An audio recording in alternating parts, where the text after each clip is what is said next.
Queridos hermanos, cordial saludo, feliz jueves sacerdotal, vocacional y eucarístico. Hoy Jesús llama a sus primeros discípulos.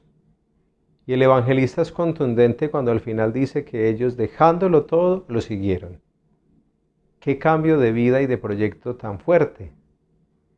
Y es que es posible, claro. El Papa Benedicto dice que Jesús no quita nada y lo da todo. Por lo tanto, cuando uno le responde al Señor, Él se encarga de todo. Él sostiene la vida. Él provee de manera providencial lo necesario. Por eso no temamos hacer apostolado, hacer pastoral, porque es que esa tarea misionera es para todos nosotros, los bautizados, laicos, religiosos, sacerdotes. ¿Y qué es dejarlo todo hoy en día? Es darle el primer puesto a Dios y sacar de la vida aquellas cosas que se han convertido como en una especie de ídolos. El Señor los bendiga en el nombre del Padre, y del Hijo, y del Espíritu Santo. Amén.